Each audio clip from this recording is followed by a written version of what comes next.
Welcome to steno dictation. अगर आप हमारे चैनल पर नए हैं तो हमारे चैनल को सब्सक्राइब करें और बेल आइकन ज़रूर दबाएं। डिक्टेशन 5 सेकंड बाद शुरू होगा।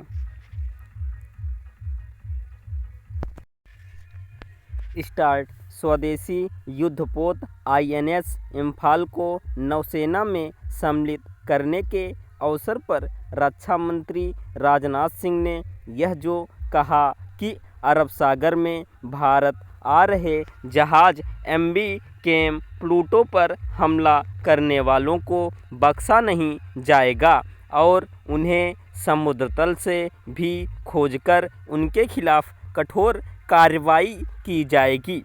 वह आवश्यक था, ऐसा कोई दो टूक बयान इसलिए और भी ज़रूरी हो गया था क्योंकि दक्षिणी लाल सागर में भी MV साईं बाबा नाम के जहाज़ को निशाना बनाया जा चुका है। इस समुद्री जहाज़ के चालक दल के सदस्य भारतीय थे। इन हमलों को देखते हुए ही भारतीय नौसेना ने अरब सागर के विभिन्न क्षेत्रों में 3 युद्धपोत तैनात कर दिए हैं। इसके अलावा समुद्र की टोह लेने वाले विमानों की भी तैनाती की जा रही है। विभिन्न समुद्री मार्गों पर अपने व्यापारिक हितों की रक्षा करने के लिए भारत को हर संभव उपाय करने होंगे। ये उपाय न केवल हिंद महासागर में करने होंगे बल्कि अन्य सागरों में भी।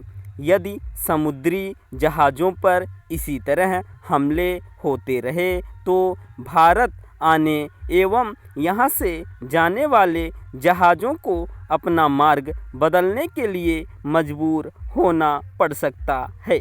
स्पष्ट है कि इसके चलते खर्च बढ़ेगा और अर्थव्यवस्था पर बुरा असर पड़ेगा। यदि भारत में कच्चा तेल लाने वाले समुद्री जहाज़ों को सुरक्षा कारणों से अधिक दूरी तय करनी पड़ती है तो पेट्रोलियम उत्पाद महंगे हो सकते हैं। भारत को मित्र देशों की सहायता से यह सुनिश्चित करना होगा कि उसके हितों की पूर्ति करने वाले सभी समुद्री मार्ग सुरक्षित और सुगम बने रहें। अमेरिका की माने तो MV केम प्लूटो जहाज़ पर ईरान से ड्रोन हमला किया गया। ईरान ने अमेरिका के इस दावे को खारिज किया है, लेकिन यह किसी से छिपा नहीं कि यमन के जो हाउती विद्रोही समुद्री जहाज़ों को निशाना बना रहे हैं उन्हें उसका समर्थन प्राप्त है।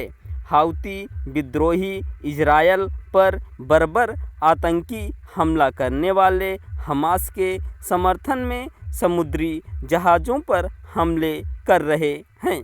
वे इजरायल के साथ हमास की निंदा आलोचना करने वाले देशों की समुद्री जहाज़ों को भी निशाना बनाने की धमकियां दे रहे हैं।